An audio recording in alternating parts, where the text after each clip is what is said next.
104,8 FM dan Radio Roja Bandung 104.3 FM.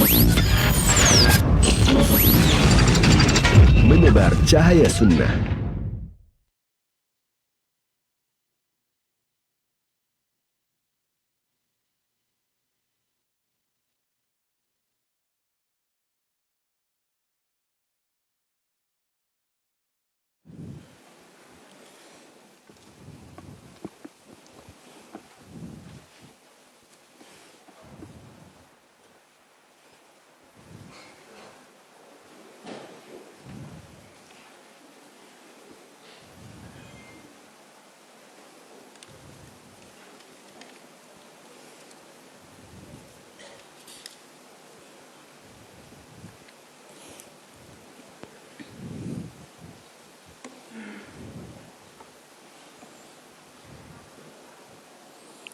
Bismillahirrahmanirrahim. Assalamualaikum warahmatullahi wabarakatuh.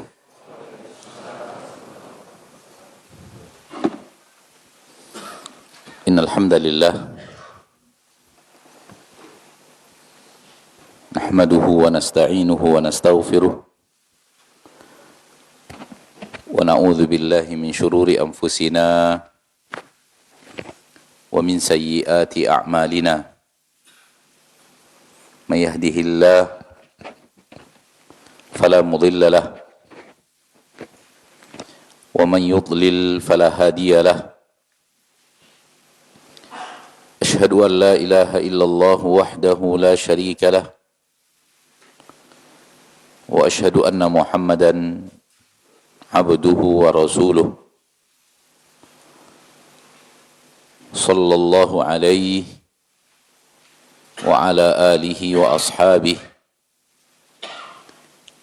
ومن تبعهم بإحسان إلى يوم الدين وسلم تسليما كثيرا.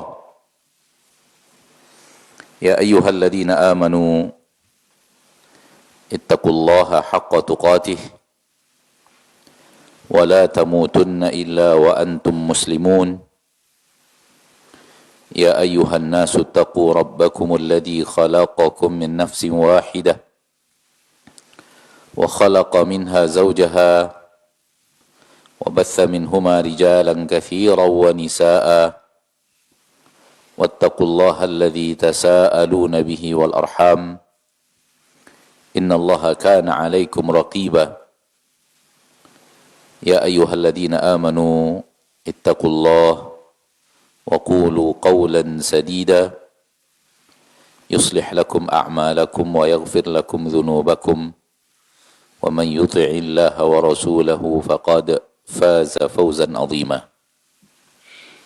أما بعد فإن أصدق الحديث كتاب الله وخير الهدي هدي محمد صلى الله عليه وسلم وشر الأمور محدثاتها فإن كل محدثة بدعة وكل بدعة ضلالة وكل ضلالة في النار. عاشر المسلمين والمسلمات saudaraku saudariku al-hadirin wal hadirat wal musyahidin wal musyahidat dimanapun anda sekarang berada, rahimani wa rahimakumullah. Mari kita bersyukur kepada Allah Tabaraka wa Ta'ala Rabbul Izzati wal Jalalah yang telah memberikan kepada kita kesempatan untuk terus menghambakan diri kita kepadanya. Karena untuk itulah kita diciptakan. Allah tidak menciptakan kita kecuali untuk agar kita mengisi waktu, usia, umur, kesempatan yang Allah Tabaraka wa Ta'ala berikan kepada kita hidup di permukaan bumi agar kita isi dengan aneka ragam penghambaan diri kita kepada Allah. Allah berfirman, "Wa ma khalaqtul jinna wal insa illa liya'budun." Tidaklah kuciptakan jin dan manusia kecuali agar mereka itu menghambakan dirinya kepada aku, beribadah. Dan ibadah itu adalah engkau mendekat kepada Allah Tabaraka wa Ta'ala sebagai seorang hamba dengan melakukan ketaatan yang ia syariatkan, penuh cinta, penuh rasa takut, dan penuh rasa harap, dan menghinakan diri kepada Allah dengan ibadah itu. Karena posisi hamba apabila berhadapan dengan posisi pencipta, posisi hamba apabila berhadapan dengan posisi pencipta, itu adalah posisi yang paling rendah di hadapan posisi yang paling tinggi. Ketahuilah, kita adalah makhluk yang sangat hina apabila kita sedang berhadapan dengan Rabb yang maha tinggi, yang maha kuasa, yang maha perkasa, yang maha segala-galanya. Maka ibadah di dalamnya adalah datang dengan penuh cinta dan datang dengan penuh penghambaan diri dengan menghinakan diri kita kepada Allah. Apabila kita melihat syariat Islam, kita memperhatikan syariat Allah dalam hal-hal yang dengannya risalah Allah datang, yang harus kita laksanakan, terlihat nyata dalam penghambaan diri itu, di dalamnya ada menghinakan diri kepada Allah, merendahkan diri kepada Allah.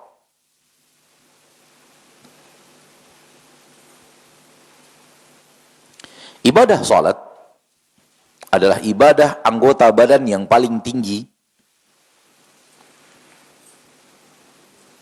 di mana ibadah fisik itu yang terbaik adalah salat. Sementara ibadah hati yang terbaik adalah tauhid, asyhadu an la ilaha illallah, dan menegakkannya di dalam hati, itu adalah amalan hati yang paling tinggi. Adapun amalan anggota badan yang paling tinggi adalah salat. Yang paling afdol adalah salat. Dan gerakan salat yang paling afdol, adalah sujud. Dan lihatlah bagaimana kita disuruh oleh Allah menghinakan diri kita kepada Allah di dalam sujud. Sungguh di dalam sujud itu terdapat apa? Hal yang jelas kita sedang merendah serendah-rendahnya kepada Allah. Wajah kita yang kita muliakan ini, kita letakkan lebih rendah daripada telapak kaki. Dan tempat yang diinjak-injak oleh telapak kaki manusia, disitulah kita meletakkan wajah kita yang mulia ini. Tidakkah di dalamnya terdapat penghinaan yang luar biasa terhadap diri kita, dan itu harus kita lakukan apabila sedang berhadapan dengan Allah yang maha kuasa. Dan itu tidak boleh dilakukan kepada selain Allah. Dan posisi tubuh, kata para ulama, yang paling hina adalah sujud itu. Apabila seorang menghinakan dirinya kepada seseorang, maka yang harus dia lakukan adalah dia bersujud kepada orang itu. Oleh karena itu tidak boleh sujud itu kepada selain Allah. Karena itu posisi yang paling hina dalam gerakan tubuh.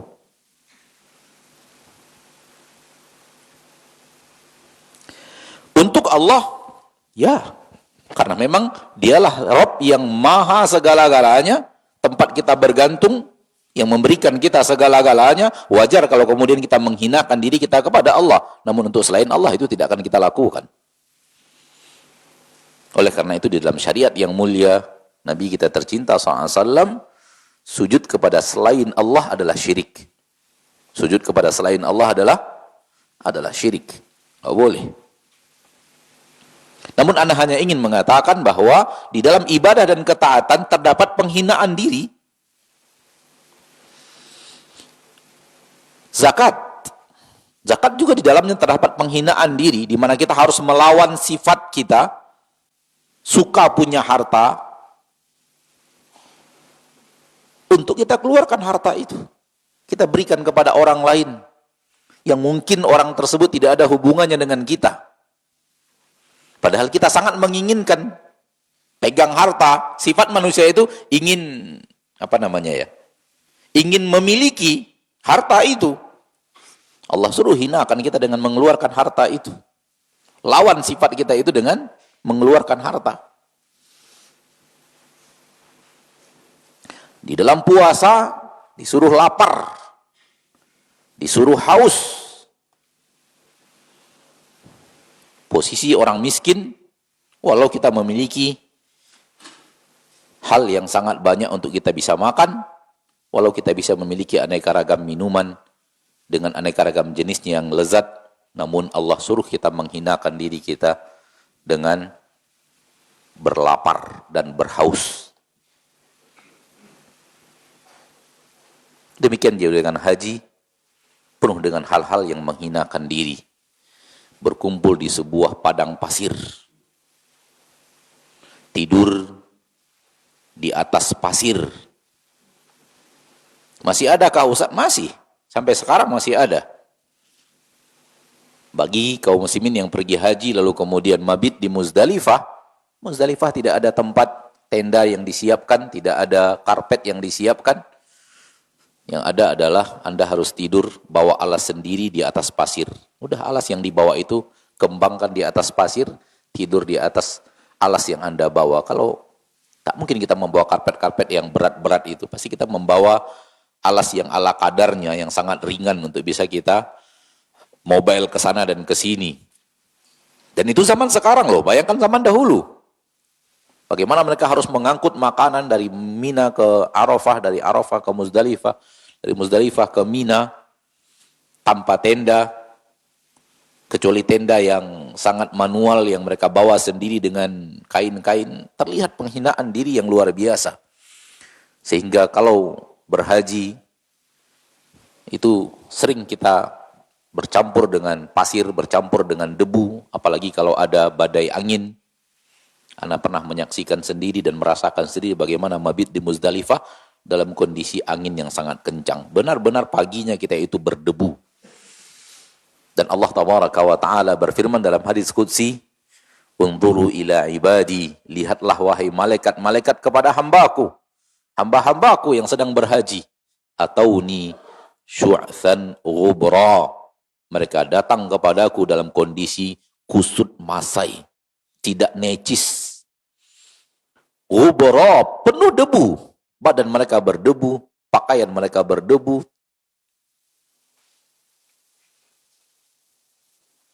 Di dalamnya terdapat penghinaan diri. Karena itulah posisi yang sebenarnya kita, antara kita dan Rabb kita. Andai kita memahami bahwa Allah Tabaraka wa Ta'ala menyuruh kita dengan aneka ragam ibadah, kita menghambakan diri kita kepada Allah. Dan kalimat ibadah itu sendiri secara bahasa Arab, kalimat ibadah itu sendiri secara bahasa Arab di dalamnya ada makna penghinaan diri. Karena kalimat abada ya'budu di dalamnya terdapat sesuatu yang rendah, makna rendah. Oleh karena itu jalan aspal yang kita tempuh ini, orang Arab menyebutnya tariqun mu'abbad. Jalan yang sudah sering dipijak oleh orang, sering dilalui oleh kendaraan, itu disebut dengan jalan mu'abbad. Kalimat ibadah ada di dalamnya terdapat kandungan menghinakan diri. Oleh karena itu, sifat hamba adalah tawadhu', sifat rendah hati. Sifat hamba jangan meninggi. Allah tidak suka apabila sifat kita itu bukan sifat merendah. Oleh karena itu, sifat yang pertama yang Allah Tabaraka wa Ta'ala sebutkan dari sifat hamba-hamba Allah di dalam Al-Quran surat Al-Furqan, sifat yang pertama yang Allah sebut adalah sifat itu. Sifat rendah hati. Hidup di dunia dengan hati yang tidak menyombong. Lihat Al-Quran surat Al-Furqan yang sangat masyhur. Sifat hamba-hamba Allah, di sana Allah menyebut beberapa sifat untuk hamba-hambanya yang akhirnya akan Allah masukkan ke dalam surga. Di akhir ayat surat Al-Furqan Allah katakan, ulaika yudzaunal ghurfah. Mereka adalah orang-orang yang Allah akan berikan ganjaran masuk surga, yang di dalam surga itu ada ghurfah, ada kamar-kamar tempat mereka diberikan ganjaran surga. Sifat-sifat hamba yang pertama disebut oleh Allah dalam surat Al-Furqan ayat yang ke-63, wa ibadur rahman alladzina yamshuna 'alal ardi hauna.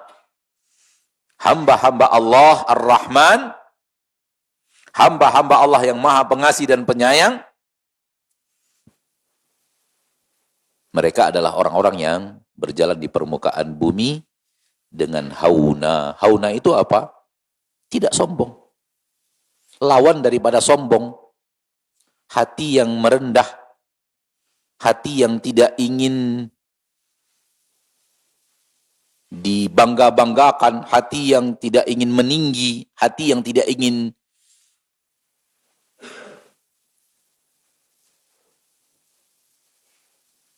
yang secara bahasa Arab adalah tawadhu'. Dan sudah kita kenal dalam bahasa kita juga kalimat tawadhu'. Hidup dengan merendah. Hidup dengan hati yang tidak ingin bangga terhadap apa yang ada dan dia miliki. Inilah dia hamba Allah tabaraka wa ta'ala. Sifat yang utama yang Allah sebut adalah wa ibadur rahmanil ladina yamshuna 'alal ardi hauna. Sebelum Allah menyebut sifat-sifat yang lain, sifat rajin salat, menjauhi maksiat, rajin ruku' dan sujud, rajin berdoa kepada Allah tabaraka wa ta'ala, taubat apabila melakukan kesalahan. Allah sebut sifat-sifat yang lain setelahnya, namun sifat yang pertama dari sifat hamba Allah yang Allah sebut adalah sifat tawadhu', sifat tidak sombong. Sifat tidak sombong. Karena itulah sifat yang pantas untuk kita seorang hamba dalam menjalankan syariat Allah di permukaan bumi. Bahkan Allah tabaraka wa ta'ala menyebutkan bahwa surga adalah untuk orang-orang yang tidak sombong. Surga adalah untuk orang-orang yang tidak sombong. Nas tegas Allah tabaraka wa ta'ala berfirman di dalam Al-Quranul Karim, tilkad darul akhirah naj'aluha lilladina la yuriduna 'uluwan fil ardi wala fasada.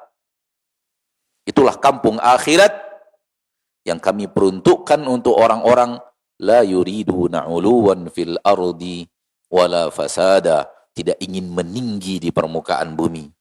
Tidak ingin meninggi di sini adalah maknanya tidak sombong. Tidak ingin meninggi, tidak ingin dielu-elukan, tidak ingin menjadi orang ter dan yang lainnya. Ini amalan hati ya. Soal kemudian dia tinggi di permukaan bumi seperti Nabi Muhammad SAW, maka itu adalah Allah yang menentukan. Namun hatinya rendah. Hatinya merendah. Hatinya tidak ingin.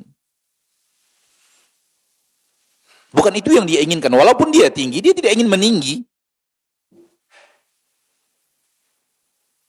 Tilkad darul akhirah. Itulah kampung akhirat. Naj'aluha lilladina la yuriduna 'uluwan fil ardi wala fasada wal 'aqibatu lil muttaqin. Itulah kampung akhirat yang kami peruntukkan untuk orang-orang yang tidak ingin meninggi di permukaan bumi. Dan ketika Allah bicara Fir'aun dan pasukannya dan antek-anteknya, Allah mengatakan sifat mereka itu sombong. Allah mengatakan sifat mereka sombong. Wajahadu biha wastaiqanatha anfusuhum zulman wa 'uluwa. Fanzur kaifa kana 'aqibatul mufsidin. Mereka menolak risalah yang sampai kepada mereka dari Rasul Allah yang Allah utus kepada mereka yaitu Musa, dan Nabi yang Allah kirim kepada mereka yaitu Harun alaihi wassalam. Wajahadu biha, mereka menolaknya, mereka tidak mau menerimanya, mereka membantahnya.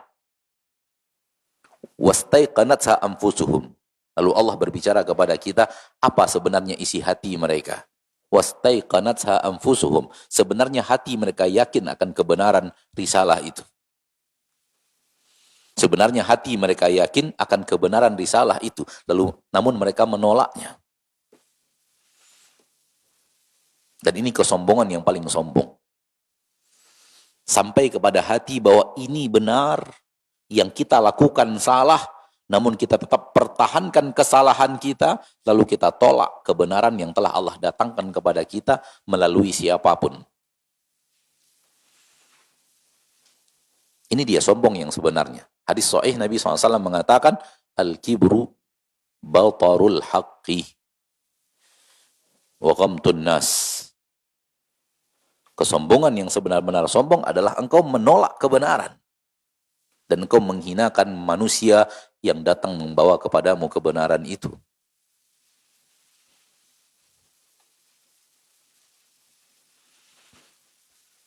Allah katakan tentang Fir'aun dan kawannya dan antek-anteknya dan pasukannya, wajahadu biha, mereka menolaknya, mereka tidak menerima dakwah Nabi Musa dan Nabi Harun, namun hati mereka yakin bahwa itulah kebenaran.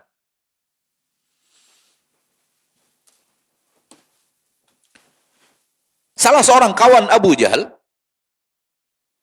yang akhirnya masuk Islam, setelah masuk Islam menyampaikan kepada kita, suatu saat saya pernah bersama Abu Jahal dan saya bertanya kepadanya, ini majelis khusus, majelis kecil, bukan majelis besar. Bukan majelis yang di dalamnya Abu Jahal ada pengikut-pengikutnya, ada baninya, ada pasukannya, ada kaumnya, ada Bani Makhzumnya yang bersama dia, dan dia dalam keadaan di tengah singgasana kekuasaannya. Namun majelis khusus, orang-orang spesial, orang-orang dekat. Lalu saya bertanya kepadanya, apakah benar Muhammad itu berdusta, wahai Abul Hakam? Abu Jahal itu gelar Nabi kepada dia yang dipakai oleh kaum muslimin. Kalau dia di tengah kaumnya disebut dengan Abul Hakam. Dia kunyahnya Abul Hakam, bukan Abu Jahal. Abu Jahal itu Nabi yang memberikan gelar kepadanya dan dipakai oleh para sahabat sampai sekarang oleh kaum muslimin. Dikenal dengan Abu Jahal lebih daripada Abul Hakam. Namun dia di tengah kawan-kawannya dipanggil dengan Abul Hakam. Amr bin Hisham al-Makhzumi. Apakah benar bahwa Muhammad itu berdusta? Dia katakan Muhammad tidak berdusta. Dan tak akan mungkin orang seperti Muhammad itu berdusta. Dia membawa kebenaran. Namun kalau di tengah Bani Hashim ada Nabi, tak mungkin kita Bani Makhzum juga punya Nabi. Maka kita kalah.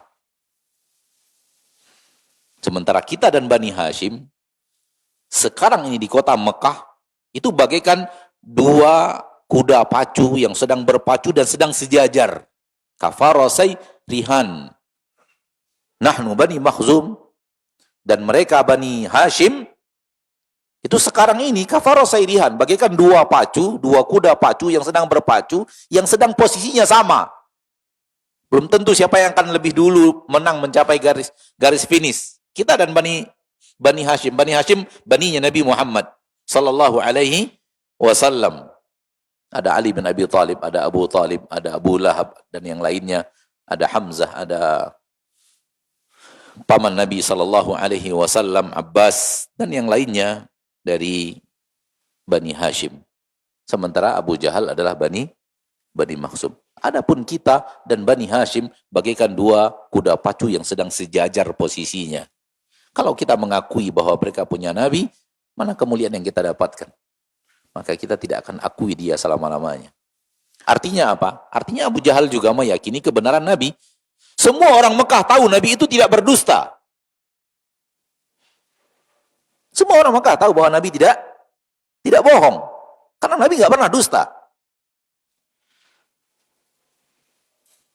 40 tahun hidup di kota Mekah, belum pernah orang Mekah menemukan Nabi itu berdusta satu kali. Dan orang yang tidak berdusta dalam pembicaraan bersama manusia, tentang manusia, kabar dari manusia, tidak pernah berdusta, tidak mungkin berdusta kabar dari Allah. Apalagi kabar dari Allah lebih dahsyat. Orang yang tidak pernah berdusta ketika menukilkan kabar dari manusia, tak mungkin berdusta ketika menukilkan kabar dari pencipta langit dan bumi. Nggak mungkin. Maka ma'asyarul muslimin, hati mereka meyakini kebenaran. Dan itulah kesombongan yang paling sombong. Kebenaran engkau tolak setelah Allah datangkan kebenaran itu kepadamu.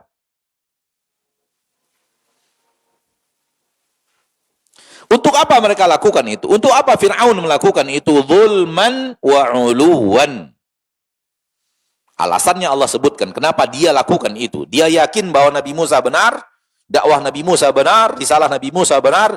Dia yakin secara hati bahwa Nabi Musa benar-benar utusan dari Allah Tabaraka wa Ta'ala, namun dia menolaknya. Dia mengatakan Nabi Musa berdusta, engkau tidak benar, engkau hanya ingin menguasai Mesir, engkau hanya ingin menolak kami, dan engkau ingin jadi penguasa di permukaan bumi ini. Tudingan-tudingan yang seperti itu diberikan kepada Nabi Musa dan kaumnya, padahal sedikit pun tidak ada dakwah tujuannya untuk itu. Dakwah tidak pernah tujuannya untuk kekuasaan. Dakwah itu tujuannya untuk menebar hidayah kepada manusia. Namun itu tudingan-tudingan mereka kepada Nabi Musa. Wa'uluwan, dan kesombongan, dan ingin tinggi. Tetap ingin tinggi, tetap ingin menjadi penguasa, tetap ingin orang terhormat, tetap ingin menjadi orang yang dimuliakan di Mesir. Itu dia, kesombongan.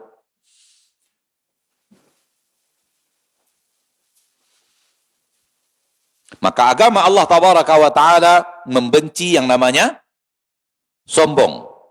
Dan imamnya orang-orang sombong adalah iblis. Dia yang pertama kali melakukan kesombongan yang disebutkan oleh Allah di dalam Al-Quran. Di hadapan Allah dia sombong. Dan itu kesombongan yang paling dahsyat. Ketika Allah Tabaraka wa Ta'ala menyebut iblis, aba wastakbara, di dalam awal Al-Quran surah Al-Baqarah, di awal-awal surah Al-Baqarah, ketika disuruh sujud, iblis tidak mau sujud. Allah mengatakan, kenapa iblis tidak mau sujud? Aba, dia tidak mau sujud, enggan untuk sujud, wastakbara, dan dia punya sifat sombong. Oleh karena itu para ulama selalu menyebut sifat sombong itu sifat iblisiyah. Sifatun iblisiyah. Sifat yang dia adalah sifat yang diwarisi dari iblis. Sunnahnya iblis adalah sombong.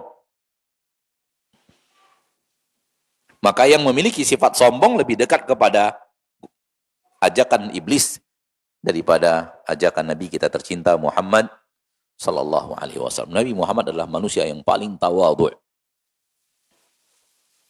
paling rendah hati. Walaupun beliau adalah orang yang paling mulia.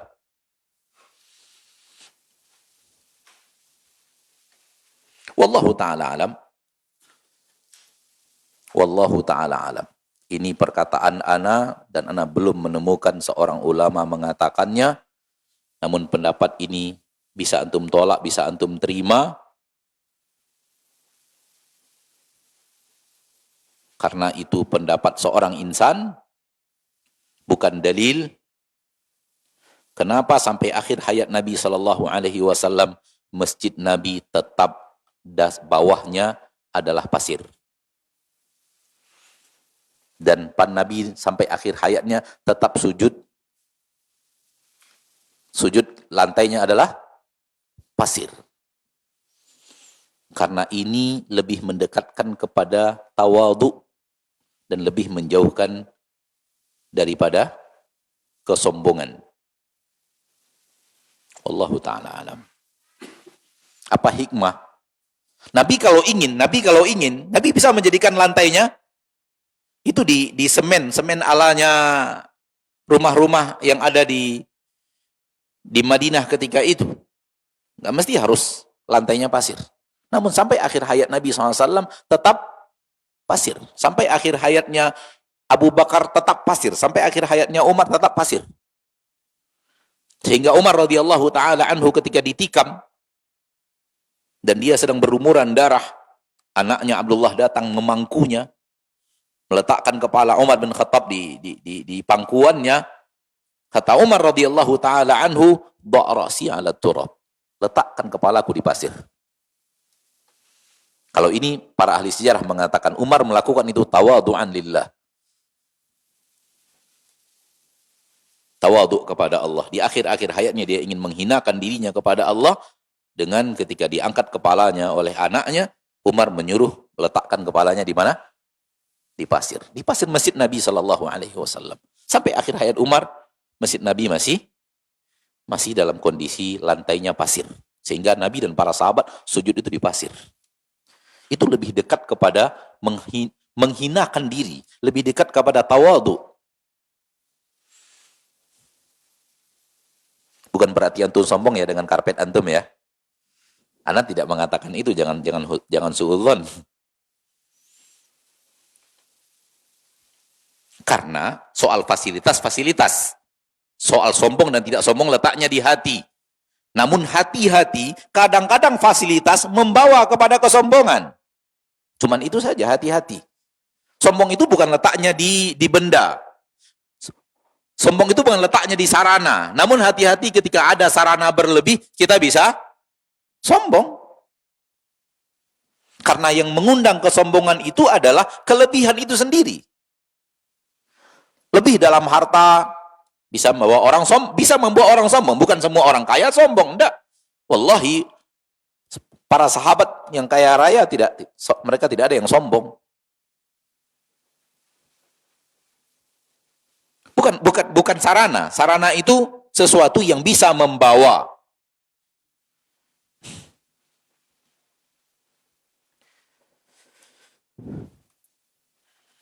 Hadis Nabi SAW ketika mengatakan sifat akhir zaman, manusia akhir zaman, salah satu ciri-ciri hari kiamat adalah mereka orang-orang yang berlomba-lomba menghiasi masjid. Lihat, ada kesombongan dalam berpacu memegah-megahkan masjid. Jauh daripada yang namanya tawadhu secara sarana. Lebih mendekatkan kepada kesombongan. Sifat yang tidak dicintai Allah Tabaraka wa Ta'ala, Rabbul Izzati wal Jalalah. Ada orang yang lebih secara kekuasaan. Ada orang yang lebih secara kekuatan. Coba lihat. Di dalam Al-Quran manusia yang lebih secara harta, siapa yang Allah sebut? Siapa yang Allah sebut? Qarun. Allah sebut secara ini sombong karena hartanya berlebih. Akhirnya sombong. Wa inna mafatihahu latanu bil usbati ulil quwwah. Kunci-kunci gudang kekayaan Qarun itu tak sanggup dibawa oleh beberapa orang yang punya tenaga lebih. Beberapa orang punya tenaga ekstra, dikumpulkan untuk mengangkat kuncinya saja nggak kuat. Saking banyaknya kunci gudang. Dan dalam gudang itu tersimpan harta. Dan harta orang dahulu emas dan perak loh, Pak.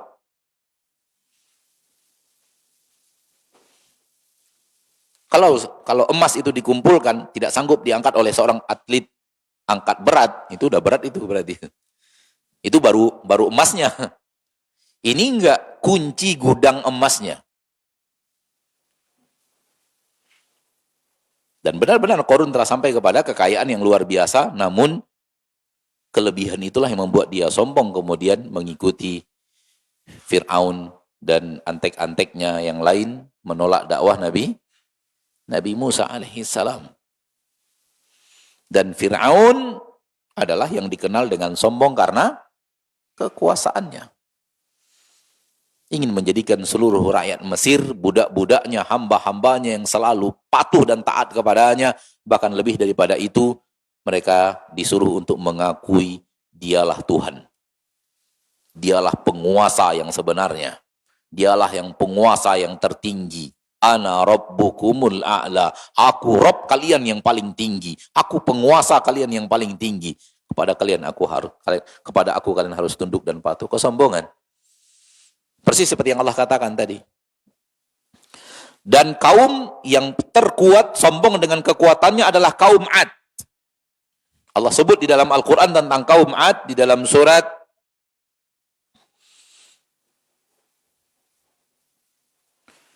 Fussilat ayat ke-15.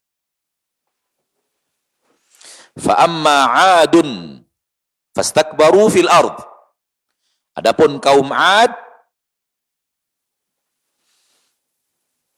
pertanyaan, kepada kaum 'Ad nabi yang diutus siapa? Nabi siapa? Nabi siapa?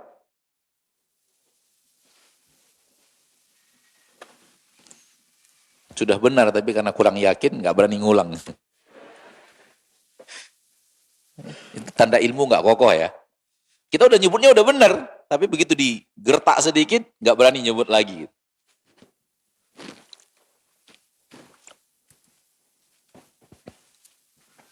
Nabi yang diutus oleh Allah, Rasul yang Allah utus kepada beliau adalah Nabi Hud. Adapun kepada kaum Tsamud, Nabi Saleh. Fa amma 'adun fastakbaru fil ardi. Adapun kaum 'Ad, mereka sombong di permukaan bumi bi ghairil haq, tanpa hak. Hamba tak berhak untuk sombong. Tak ada hak seorang hamba untuk sombong sekuat apapun.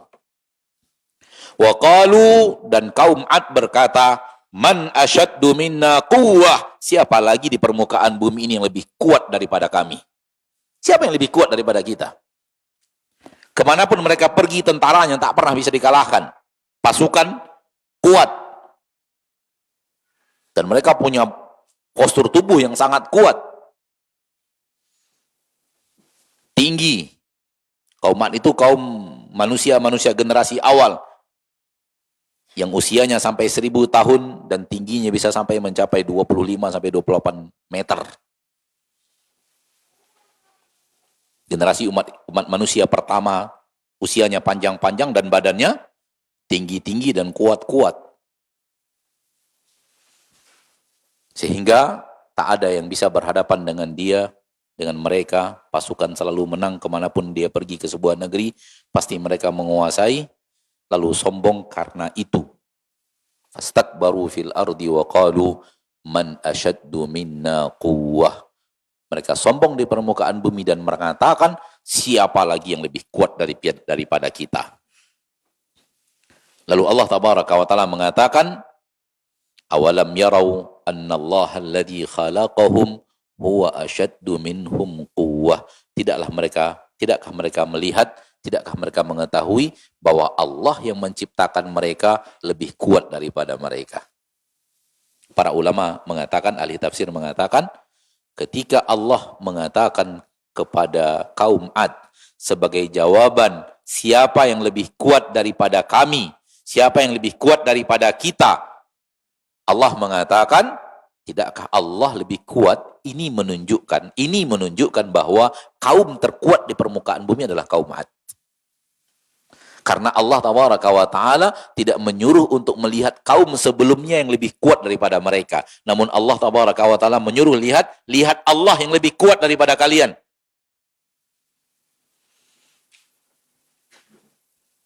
Maksudnya gini, kalau ada seorang binaraga di kota Bekasi ini, siapa yang lebih kuat daripada saya? Ternyata ada binaraga di Afrika sana yang lebih kuat daripada dia. Tentu yang disebut binaraga itu kan? Betul nggak? Masih ada yang lebih kuat daripada dia ternyata. Allah tidak menyebut ada kaum yang lain. Allah mengatakan ketika kaum 'Ad mengatakan siapa yang lebih kuat daripada kita, Allah mengatakan Allah lebih kuat daripada kalian. Ketika Allah mengatakan Allah lebih kuat daripada kalian, kata para ulama menunjukkan memang kaum yang paling kuat di permukaan bumi adalah kaum 'Ad. Karena Allah tidak membawakan kaum yang lain, namun Allah langsung mengatakan saya lebih kuat daripada kalian. Karena memang tidak ada kaum yang lebih kuat di permukaan bumi lebih daripada kaum 'Ad. Namun sombong dengan kekuatannya. Punya kekuatan ekstra, sombong. Hati-hati dengan yang suka nge-gym. Ya, ini zaman nge-gym, zaman kuat-kuatan ngangkat barbel. Zaman kuat-kuatan ngangkat apa namanya itu? Barbel juga namanya. Yang diangkat ke atas itu. Yang panjang pakai besi itu apa namanya? Barbel juga kah? Hah? Kalau yang ini? Oh, istilahnya aja Anda nggak tahu. Berarti Anda nggak pernah masuk gym. Istilahnya aja Anda nggak tahu. Berarti nggak pernah masuk gym berarti.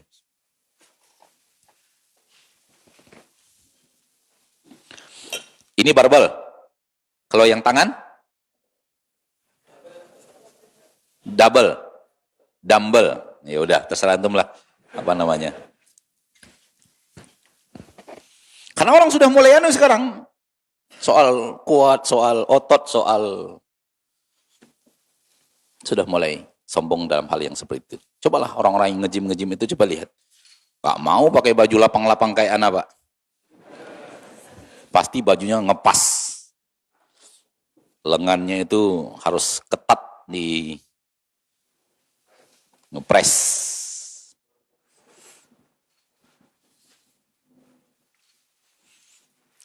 Soal hati mereka, Allah yang maha tahu. Tapi kita mengingatkan, jangan sombong. Kita nggak nebak hati orang. Tapi agama ini memperingatkan, jangan apa? Jangan sombong. Karena ini bisa membawa kepada kesombongan. Kami tidak menuding Anda sombong. Tapi ini bisa membawa kepada kesombongan. Dan boleh jadi Anda sombong gara-gara itu. Sangat mungkin terjadi kalau seseorang tidak kembali kepada agama Allah Ta'ala yang sangat membenci yang namanya kesombongan.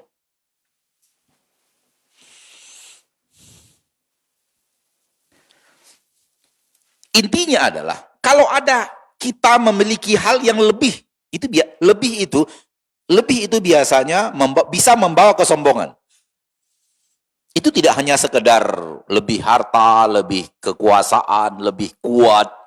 Tidak hanya itu, kelebihan itu sendiri sebenarnya yang bisa dimanfaatkan oleh syaitan untuk membuat kita apa?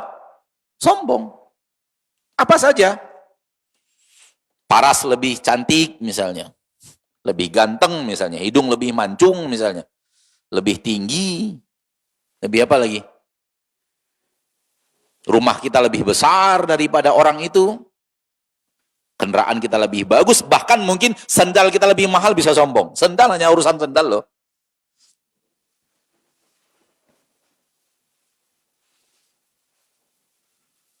Motor kita buat lebih tinggi dari motor orang lain. Nah, di jalanan bisa sombong itu. Bisa sombong itu. Oh, kalian rendah-rendah, saya tinggi sendiri gitu. Bisa sombong. Hanya lebih tinggi aja. Hati-hati. Karena Allah tidak suka sifat sombong. Bahkan para ulama mengatakan ilmu pun bisa membuat manusia sombong. Ilmu pun bisa membuat manusia sombong. Bisa. Iblis sangat mahir untuk membawa manusia kepada kesombongan dengan kelebihan yang dia punya. Dengan kelebihan yang dia punya, iblis bisa menarik manusia kepada kesombongan. Termasuk ilmu. Berkata Imam Abdullah ibn Mubarak al-Marwazi rahimahullah rahmatan wasi'ah, seorang ulama di zaman tabi'in,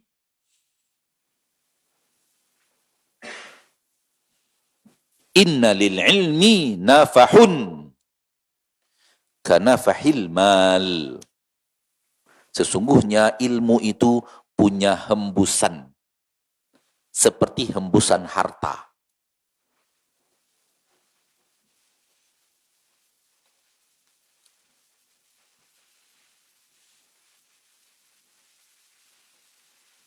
Ini perkataan seorang ulama salaf. Hati-hati tentang terjebak, sudah belajar ilmu, sudah mengetahui ilmu, sudah bisa baca kitab, sudah bisa bahasa Arab, sudah mengerti lebih daripada yang lain. Anda baru Arabiyah Baina Yadik jilid 1, saya sudah jilid 5. Ada yang jilid 5 enggak? Enggak ada. Anda baru permulaan, saya sudah jauh di depan.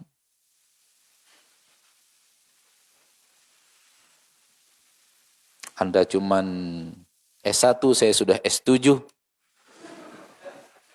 Es krim dan es teler.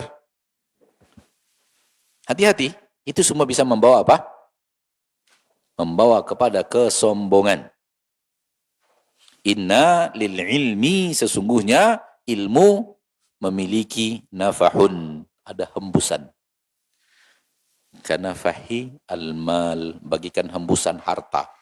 Maksud Abdullah bin Mubarak, kata para ulama, kesombongan. Ilmu bisa membawa manusia sombong, sebagaimana harta bisa membawa hembusan kesombongan.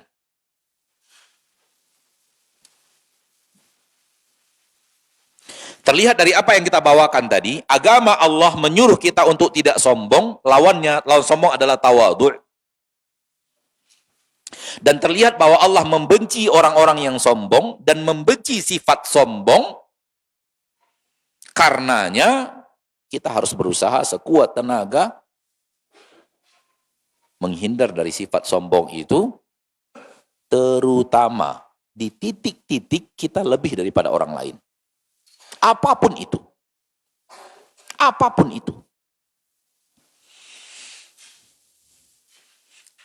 Lebih berkuasa, lebih kaya, lebih besar rumahnya, lebih terkenal, lebih ganteng, lebih apa lagi? Lebih, udahlah sebutlah, lebih bisa semua yang kita ada kelebihan daripada itu bisa membawa setan, iblis bisa membawa kita, ayo sombong seperti saya. Dan yang membuat iblis sombong, dia merasa lebih daripada Nabi Adam. Dia mengatakan kepada Allah, engkau ciptakan aku dari api dan engkau ciptakan dia dari tanah. Aku lebih mulia daripada Adam. Ana khairum minhu. Saya lebih baik daripada Adam. Dia merasa dirinya lebih baik daripada Nabi Adam. Dan itu yang membawa dia kepada kesombongan itu, sehingga tidak mau kemudian sujud kepada Allah. Dan tidak ada yang lebih sombong daripada iblis laknatullahi alaih. Sesombong-sombong Fir'aun, belum bertemu Allah saja udah keok. Sesombong-sombongnya Fir'aun di permukaan bumi, manusia tersombong yang Allah sebut di dalam Al-Quran, yang berani mengatakan ana rabbukumul a'la, nggak ada yang berani mengatakan itu. Dari penguasa-penguasa dunia yang Allah sebut di dalam Al-Quran kecuali Fir'aun. Namun ketemu malaikat, bertemu kematian saja sudah sombongnya hilang. Ya, sombongnya hilang. Fir'aun pernah berkata, air-air yang ada di Mesir ini di bawah kekuasaan saya, sungai-sungai Mesir ini di bawah kekuasaan saya. Saya penguasanya. Dia mengira dia robnya air-air Mesir. Air itu yang membunuhnya. Jadi Allah tunjukkan, dia sempat pernah sombong dan sempat mengatakan bahwa sungai-sungai Mesir, air-air yang mengalir di Mesir ini di bawah kekuasaanku, aku penguasanya. Allah buktikan, engkau mengatakan engkau penguasa air, kok bisa air membunuh dirimu? Kaum Ad yang mengatakan, siapa yang lebih kuat daripada kita di permukaan bumi ini? Siapa yang lebih kuat daripada kita? Nggak ada yang lebih kuat daripada kita. Allah tunjukkan. Allah musnahkan mereka hanya dengan sesuatu yang lembut bernama angin. Allah hancurkan kaum Ad dengan apa? Dengan angin aja. Al-Qawiyyu, Al-Matinu, Al-Jabbar, subhanahu wa ta'ala. Tak ada yang lebih kuat daripada Allah. Keyakinan yang tidak ada keraguan kita sedikit pun di dalamnya.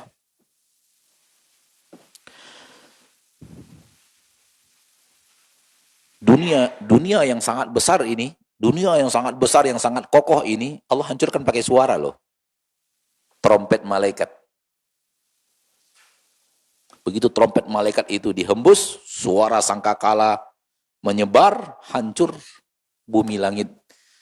Gunung-gunung berhamburan dari tempatnya. Hancur seluruh tatanan tata surya hanya dengan suara. Dan Allah Maha Kuasa, Maha Perkasa atas segala-galanya. Ikhwani fiddin rahimani wa rahimakumullah. Sebagaimana yang kita katakan tadi bahwa ayo kita jauhi sifat sombong. Ada beberapa cara yang bisa antum jadikan sebagai introspeksi diri. Cara untuk melawan sombong.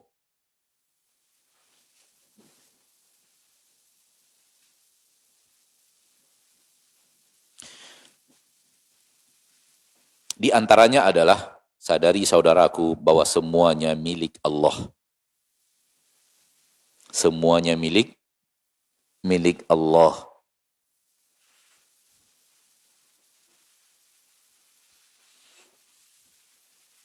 Kalau kita menyadari bahwa semuanya milik Allah, maka tak ada yang milik kita. Bukankah di dalam Al-Quran berulang-ulang dalam ayat yang sangat banyak, di puluhan ayat, Allah mendidik hati kita untuk meyakini lillahi ma fis samawati wa ma fil ardh. Milik Allah lah seluruh yang ada di langit dan seluruh yang ada di bumi. Semuanya milik Allah. Dalam kalimat lain, redaksi lain, Allah katakan lahu mulkus samawati wal ard. Milik Allah lah kerajaan langit dan bumi.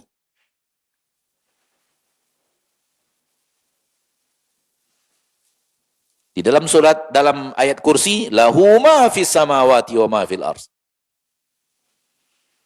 Dan itu berulang-ulang. Al-Quran dalam redaksi seperti ini berulang-ulang dalam puluhan ayat. Mendidik kita agar kita selalu merasa ini bukan punya saya. Ini punya Allah yang sedang Allah berikan kepada saya. Sehingga ini bisa menekan sifat sombong itu lahir. Kenapa? Ini milik Allah loh. Kalau ataupun kita punya harta yang banyak, tambah bersyukur karena ini milik Allah yang sedang Allah amanahkan.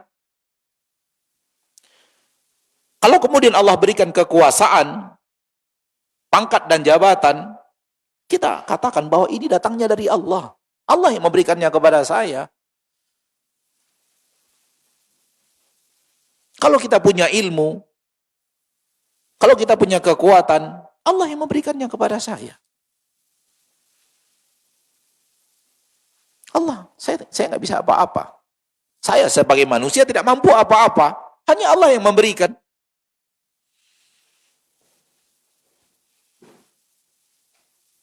Kalau kita sadari poin ini, bahwa semua yang ada di langit dan di bumi ini milik Allah dan bukan milik kita, lalu dari mana sombong itu akan datang? Nggak ada yang milik kita satu pun. Wallahi, milik Allah semuanya.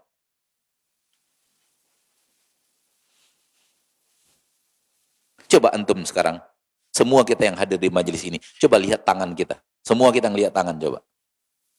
Bolak-balik tangan itu. Ini milik kita ini? Enggak. Karena kita tidak pernah membentuknya. Kita tidak pernah menciptakan tulang belulangnya. Kita tidak pernah membungkus tulang belulang itu dengan daging. Pernah tidak? Pernah tidak? Kita terima jadi kan? Kita hanya pakai kan? Allah yang membuatnya. Ini milik Allah. Milik Allah yang sedang Allah amanahkan kepada kita untuk kita pakai.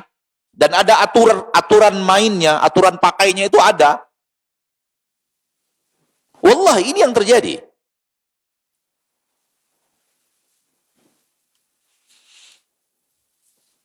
Ini tangan milik Allah. Allah yang punya, bukan kita. Allah berikan kepada kita untuk kita pakai, dan Allah atur, begini cara pakainya. Ini yang boleh, ini yang tak boleh. Ya atau tidak? Ini pinjaman dari Allah doang loh, Pak. Bukan milik kita. Bukan milik kita, maksudnya hak milik kita totalitas secara mutlak bahwa kita yang membuatnya, kita yang penguasa utamanya, enggak. Oleh karena itu ketika dia sakit, ya sakit. Kita nggak bisa mencegahnya dan menjadikannya sehat. Kalau itu tangan, perlakukan semuanya. Mata, telinga, jantung, paru-paru, pankreas, darah, tulang yang ada di badan kita, semuanya itu anugerah Allah yang Allah berikan kepada kita. Di dalam Al-Quran Allah katakan, وَمَا بِكُم مِّن نِعْمَةٍ فَمِنَ اللَّهِ. Nikmat apapun yang ada pada kalian, semuanya datang dari Allah. Allah yang memberikannya kepada kalian. Nggak ada yang punya kalian satupun. Semua itu adalah amanah untuk kalian gunakan, dan ada cara menggunakannya yang Allah izinkan, dan ada cara menggunakannya yang tidak Allah izinkan, dan itu diberikan kepada kalian sebagai materi ujian. Akankah kalian gunakan untuk hal yang kalian diizinkan menggunakannya, atau kemudian kalian gunakan untuk hal yang kalian tidak diizinkan untuk menggunakannya. Itu materi ujian di permukaan bumi. Kita tidak sedang berbicara materi ujian itu. Namun ini sifat bisa menghadirkan tawadhu', bisa menolak sombong.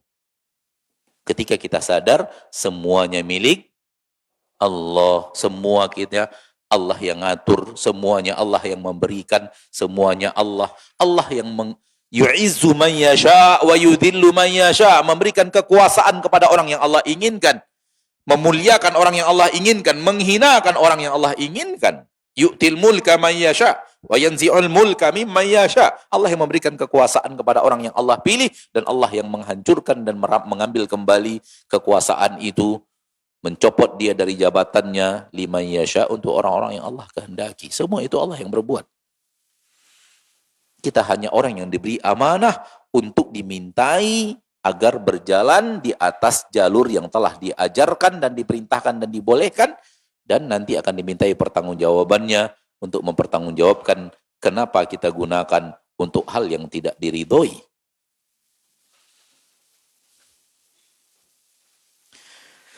Jadi, mengetahui bahwa semua milik Allah ini melahirkan sebuah sifat, yaitu tak ada yang punya kita.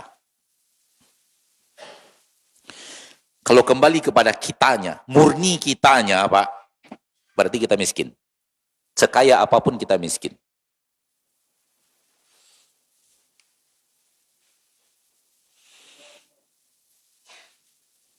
Oleh karena itu Allah menyebut kita di dalam Al-Quran, kita ini orang fakir. Di dalam Al-Quran Allah menyebut manusia ini orang fakir. Dalam surat Fatir, ayat 15. Ya ayyuhan nas, antumul fuqara'u.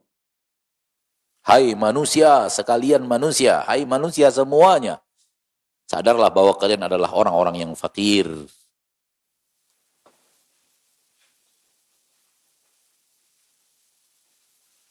Ilallah.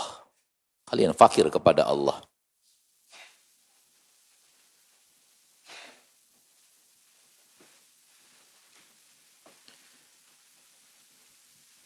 Kalau kita sadar bahwa kita fakir, kita membutuhkan, sangat membutuhkan Allah.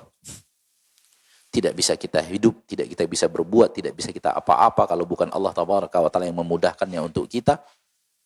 Inilah dia sifat yang akan mendatangkan tawadhu yang diinginkan Allah, dan sifat yang bisa menolak kesombongan itu datang.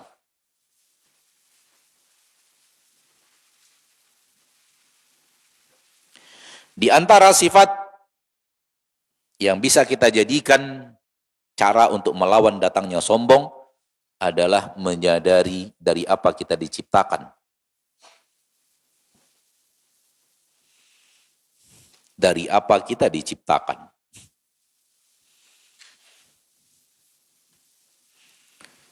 Asal-usul penciptaan.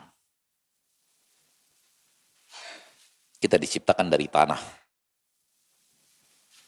Dan itu berulang-ulang di dalam Al-Quran Allah sebut dari apa kita diciptakan. Kenapa Allah mengulang-ulang di dalam Al-Quran? Dari apa engkau diciptakan wahai manusia? Apa asal bahan baku engkau itu apa wahai manusia? Bahan baku engkau adalah tanah. Tuh yang diinjak-injak manusia itu. Yang kalian injak dengan kendaraan kalian, dengan kaki kalian, dengan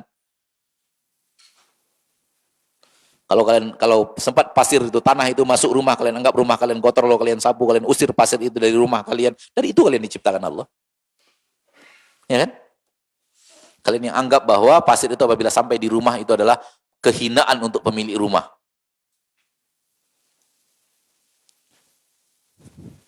Allah ingatkan kita dalam beberapa ayat di dalam Al-Quran, kita diciptakan dari tanah.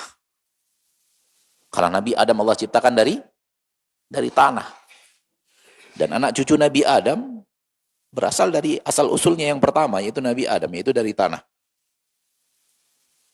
Walaupun setelah itu dari air, namun asal yang pertama dari tanah. Alarmnya sudah bunyi, kajian sudah selesai katanya. Udah sampai di situ kajian Ustaz katanya. Di antaranya firman Allah di dalam Al-Quran surat Fatir ayat yang ke-11. Wallahu khalaqakum min turabin. Dan Allah lah yang telah menciptakan kalian dari tanah.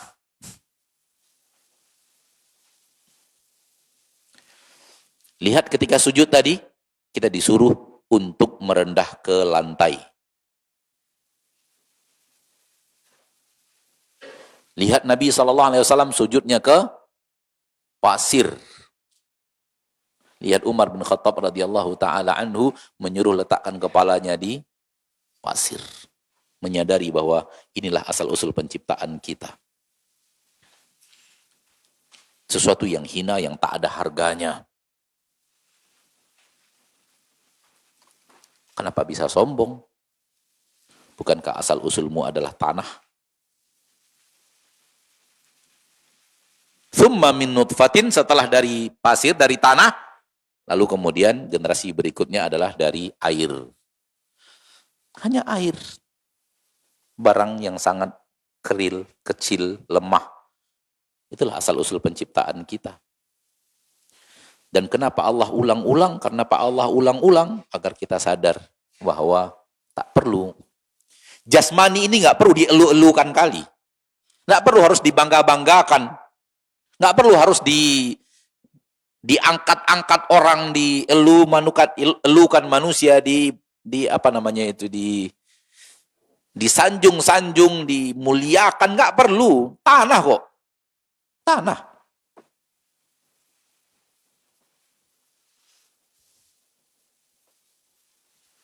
Ini melawan sifat sombong.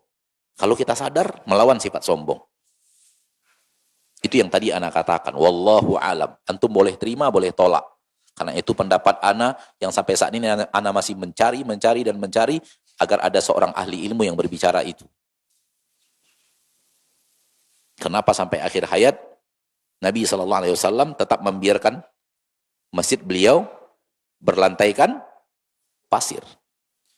Pernah nggak mendengar hadis Nabi selesai sholat subuh yang malamnya terjadi hujan? Ketika Nabi balik arah kepada para sahabat, di jidat Nabi terlihat ada lumpur. Pasir yang sudah bercampur dengan air. Pernah dengar hadisnya?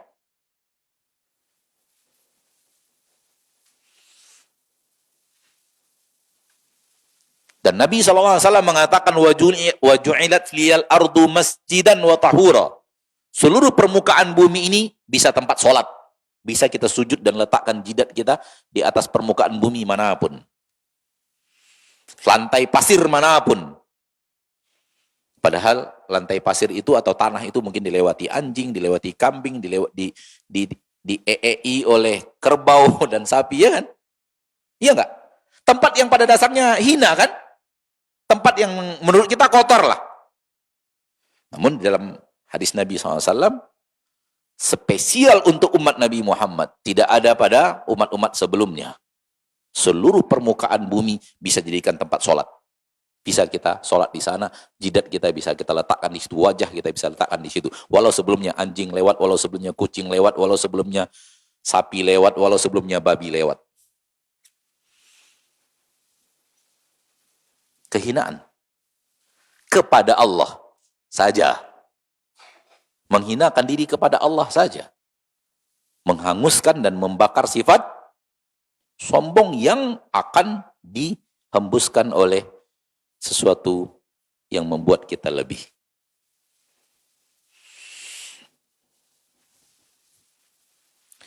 Berikutnya, yang mudah-mudahan dengannya kita bisa melawan sifat sombong. Sombong akan menyeret manusia ke neraka Jahannam. Sombong bisa menyeret manusia kepada neraka Jahannam. Dalam ayat yang sangat banyak di dalam Al-Quran, di antaranya surat Az-Zumar, ayat yang ke-72. Di antaranya, Qila dukhulu abwaba jahannama khalidina fiha. Dikatakan kepada mereka, udkhulu abwaba jahannam, masuklah kalian ke dalam pintu-pintu neraka Jahannam. Khalidina fiha, kalian kekal di dalamnya untuk selama-lamanya.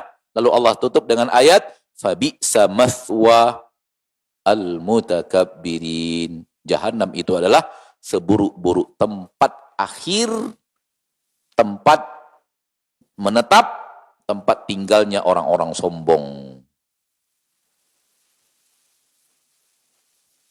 Lihat,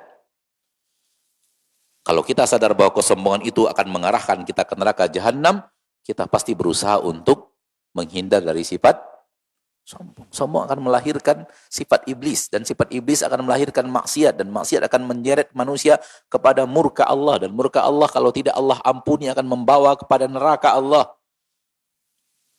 Dan kalau sampai kepada derajat yang sangat tinggi daripada keingkaran, maka di neraka untuk selama-lamanya. Itu dia bahaya sombong. Kita tutup dengan bahagian terakhir saja, karena waktu sebelum kita bertanya jawab. Kita benci orang yang sombong. Maka kalau kita sombong, kita pasti dibenci orang.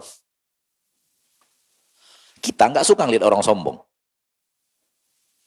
Maka kalau kita sombong, kita akan dibenci oleh manusia. Karena kita nggak suka sifat. Kita nggak suka orang menyombongkan diri kepada kita. Manusia itu fitrahnya adalah tawadhu, dan dia akan mencintai orang yang tawadhu. Suka kepada orang yang tawadhu. Namun iblis yang menyeretnya untuk sombong. Sadari bahwa saya tidak suka orang sombong kepada saya. Sekaya apapun dia, setinggi apapun jabatannya, seganteng apapun dia, sehebat apapun dia, setinggi apapun ilmunya, kalau sudah sombong cara ngomongnya, saya pasti muak lihatnya. Kan bahasa kita itu, dengar dia ngomong saya mau muntah gitu. Gitu kan? Bahasa kita kalau ngelihat orang sombong gitu kan. Muak saya ngelihat dia ngomong itu. Rasa-rasa mau muntah aja ya. Cuman karena saya karyawan, saya harus sabar-sabar saja nahan-nahan diri di depan. Misalnya gitu ya. Artinya apa? Tabiat manusia itu benci kepada kesombongan. Sebenarnya benci kepada kesombongan. Sehingga apabila ada orang sombong di hadapannya, dia pasti menolak, jiwanya berontak. Nggak suka kesombongan itu. Kalau Anda sadar bahwa Anda ada orang berhadapan dengan Anda, menyombongkan diri Anda benci kepadanya, maka sadari bahwa Anda juga akan dibenci oleh manusia, dan dibenci oleh Allah lebih daripada dibenci oleh manusia kalau Anda punya sifat sombong ini.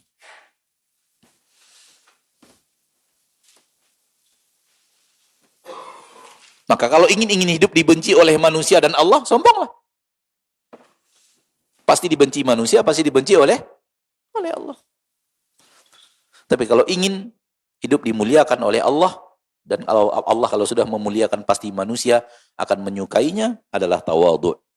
Hadis sahih dari Imam Muslim, man tawadhu'a lillahi rafa'ah. Barang siapa yang tawadhu kepada Allah, tak menyombongkan diri, maka Allah pasti akan angkat dia. Nas hadisnya itu. Dan mafhumul mukhalafah, pemahaman baliknya, kalau Anda tidak tawadhu, yaitu sombong, Allah akan hinakan Anda. Allah akan angkat orang yang tawadhu. Mafhumul mukhalafah, pemahaman balik, kalau tidak tawadhu atau alias sombong, maka Allah tidak akan angkat, Allah akan hinakan. Anda ingin meninggi dengan harta, lihat Qarun. Anda ingin meninggi dengan kekuasaan, lihat Fir'aun. Anda ingin meninggi dengan kekuatan, lihat kaum Ad.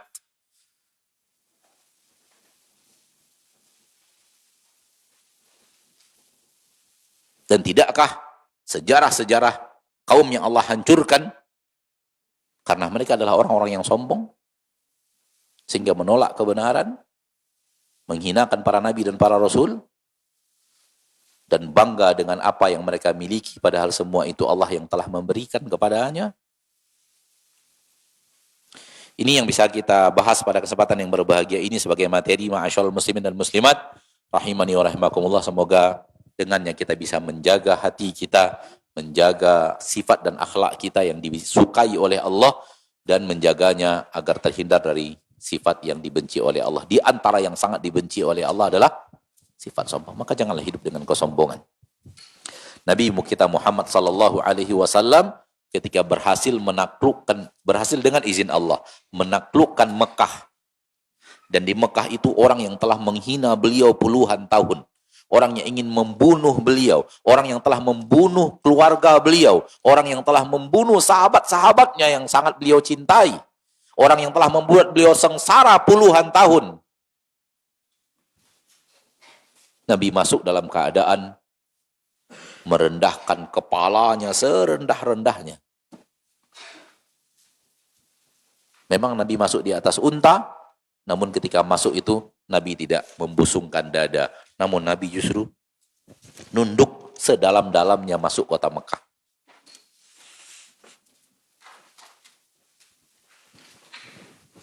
Antum bisa bayangkan, puluhan tahun dia menghina saya, mencaci saya, memaki saya, mengatakan saya bohong dan dusta, memfitnah saya. Dia telah membunuh keluarga saya, membunuh sahabat-sahabat saya. Sekarang saya masuk, saya mencengkram mereka. Sebagian para ulama mengatakan begini, dengan satu kalimat dari Rasul saja, satu kalimat dari Rasul tercinta, itu seluruh penduduk Mekah yang dewasa bisa dipenggal kepala. Bisa. Tapi Rasul kita adalah manusia yang penuh kasih dan sayang. Manusia paling pemaaf. Manusia yang paling menjunjung tinggi pri kemanusiaan. Manusia yang ingin kebaikan untuk manusia, untuk orang lain. Beliau maafkan. Tak seorang pun yang beliau hukum.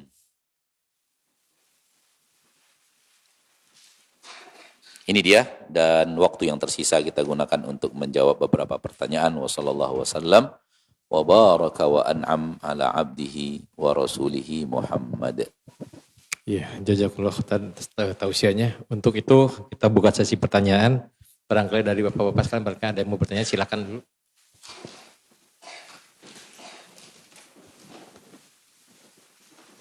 Baik, kalau tidak ada kita ke ibu-ibu penanya.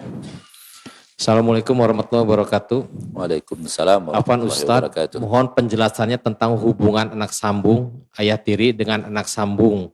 Apakah benar ayah sambung tidak ada kewajiban atas anak sambungnya karena tidak adanya hubungan di antara mereka? Kok tidak ada hubungan? Ayah sambung dengan anak sambung kok tidak ada hubungan? Bukankah mereka mahram? Mahram. Mahram. Berarti ada hubungan dong. Kok tidak ada hubungan? Emang hubungan mau sama emaknya aja, anaknya enggak gitu? Ada hubungan dong. Dia telah Allah jadikan orang yang sangat dekat dengan kita sehingga jadi mahram kita. Memang bukan anak kandung, tapi anak sudah. Anak sambung. Dia memiliki kedekatan khusus dengan kita. Oleh karena itu Allah izinkan sesuatu yang tidak Allah izinkan dengan wanita lain kan. Wanita yang ajanib berarti ada hubungan spesial. Walau tidak hubungan seperti hubungan anak kandung. Tetapi dari sisi kemahroman sama persis dengan anak kandung bahkan. Tak mungkin Allah jadikan seseorang itu punya hal yang spesial dengan kita kalau bukan ada hubungan. Tak mungkin. Maka, orang semakin dekat hubungannya dengan kita, semakin Allah menyuruh kita memperhatikan mereka.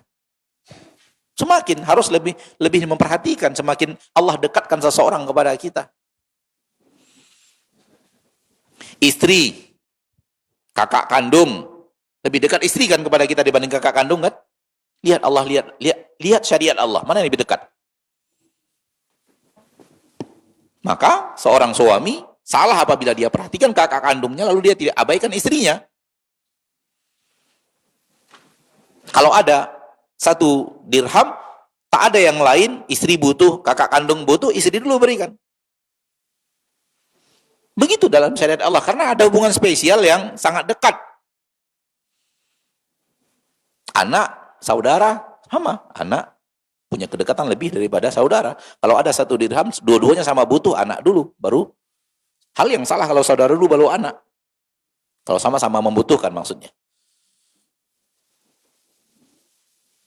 Maka semakin ada hubungan, maka akan semakin ada kelapangan peraturan, dan itu menunjukkan curahan perhatian harus lebih. Wallahu a'lam. Nah. Assalamualaikum warahmatullahi wabarakatuh. Waalaikumsalam. Ustadz, saya pernah mendengar orang berkata, saya tidak akan pernah miskin karena suka memberi dan bersedekah. Dan apakah itu termasuk perkataan syirik atau sombong, Ustadz? Sampai sekarang orangnya masih kaya, rajin sholat dan rajin puasa. Ustadz.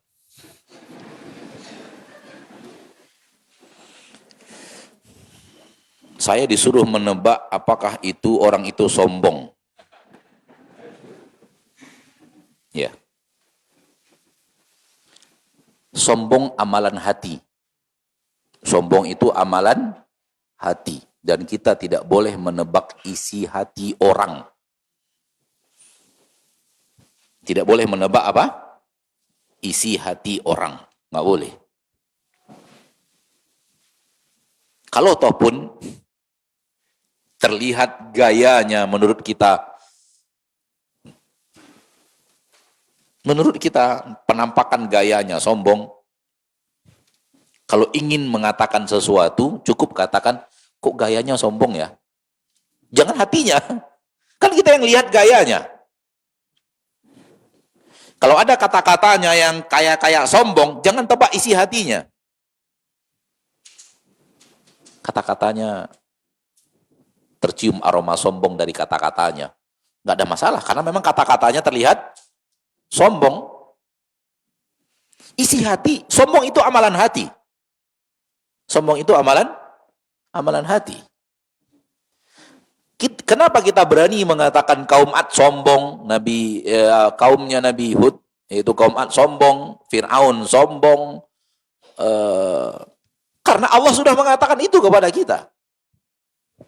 Allah sudah mengatakan itu kepada kita. Allah tahu isi hati manusia, dan Allah memberitahu kepada kita. Namun kita tidak boleh menebak isi hati orang. Boleh jadi kalimat-kalimat yang dia keluarkan tadi, boleh jadi sombong, boleh jadi tidak. Boleh jadi memotivasi orang lain untuk berinfak dan bersedekah. Urus diri sendiri, jangan urus hati orang. Nah. Terima kasih, Ustadz. Oh, iya. Assalamualaikum warahmatullahi wabarakatuh. Waalaikumsalam warahmatullahi wabarakatuh. Ustadz, bagaimana dengan seorang muslim yang sering update status di media sosialnya? Apakah itu termasuk kesombongan? Mirip dengan yang tadi lah. Mirip dengan jawaban sebelum ini. Ya. Mirip dengan jawaban sebelum ini. Ya. Kalau antum merasa bahwa statusnya itu membawa kepada kesombongan, ya sudah statusnya saja komentari. Jangan komentari isi hati. Kita tidak tahu apa maksud orang, apa tujuan orang, apa isi hati orang ketika status. Apakah menunjukkan nikmat Allah yang Allah berikan kepadanya karena di depannya sedang ada kepala kambing? Ataukah memang ada sesuatu yang lain?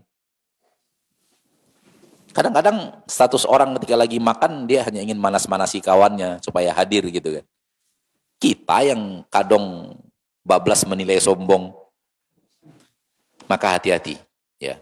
Jangan sampai kita menilai hati orang. Sombong itu amalan hati. Dan ketika antum update status, hati-hati dengan sombong. Karena bisa, kelebihan itu bisa. Ya.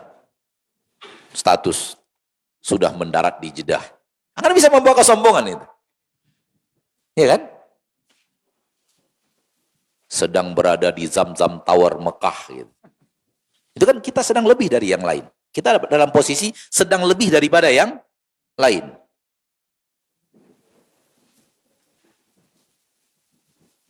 Makanya anak katakan tadi, apapun yang sifatnya kita lebih daripada yang lain bisa membawa kepada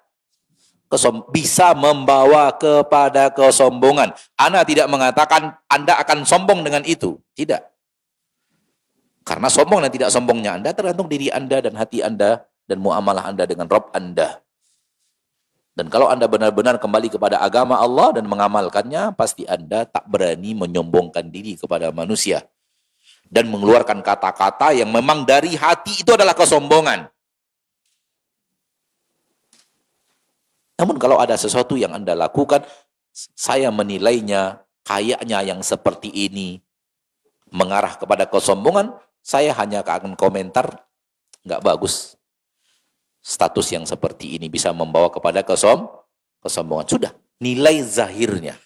Ya akhi, istirahat kita. Kalau kita hanya menilai zahir manusia dan tidak menebak isi hati, aman hidup kita, nyaman hidup kita. Karena di antara hal yang membuat hidup kita susah sekarang ini karena nebak isi hati orang. Wallahu a'lam. Nah. Assalamualaikum warahmatullahi wabarakatuh. Ustadz, bagaimana kalau mencaci maki orang yang berhutang karena sudah lama tidak bayar? Jadi saya emosi ini. Ya sudah salah mencaci makinya dan emosinya itu salah. Mencaci maki dan emosinya itu salah. Apabila di hati antum tambah dengan kesombongan, salah tambah salah gitu loh. Orang ini pinjam, janji 4 bulan. Sekarang udah 12 bulan nggak bayar-bayar. Lalu antum marah kepadanya. Soal marah saja masih boleh. Caci maki jadi haram. Marah saja masih boleh loh. Agama kita tidak melarang kita apa? Marah. Asal dalam marahnya tidak ada maksiat. Asal di dalam marahnya tidak maksiat. Salah satu sifat penduduk surga yang Allah cintai adalah wal kadhiminal ghaidha. Orang-orang yang meredam amarahnya ketika marah. Itu salah satu sifat yang ada dalam agama kita, dipuji oleh Allah dan disebut oleh Allah sebagai sifat penduduk surga. Wal kadhiminal ghaidha, mereka yang menahan amarah dan emosinya. Sudah emosi namun diredam, ditekan, tidak dilampiaskan dalam bentuk kalimat-kalimat caci maki dan tidak dilampiaskan dalam bentuk perbuatan-perbuatan mencederai dan memukuli dan semacamnya, menzolimi. Sekedar emosinya sedang marah lalu dia tekan. Artinya apa? Marahnya sudah ada. Kalau enggak ada makna kazmul ghaiz. Sebuah sifat yang dalam agama kita dalam bahasa Arab disebut dengan kazmul ghaiz yang ada dalam Al-Qur'an surah Ali Imran.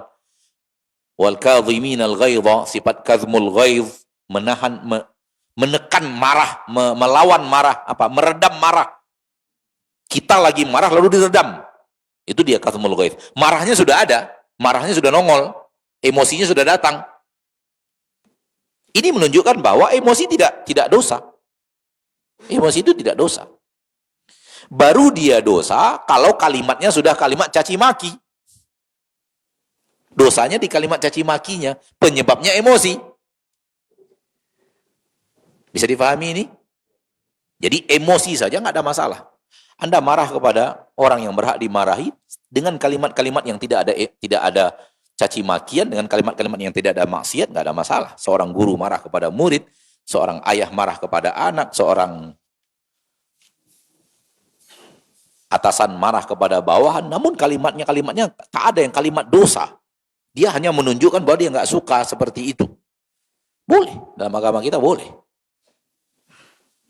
Namun kalau sudah caci maki, maka menjadi dosa. Kemudian diiringi dengan kesombongan. Dihinakan dia yang rendah itu, yang minjam itu, dengan kesombongan di dalam hati. Kita hinakan dia di dalam hati kita.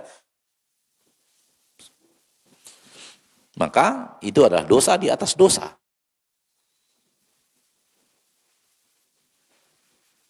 Kalau yang bertanya pernah melakukannya, maka minta maaf kepada orang yang sudah Anda caci maki.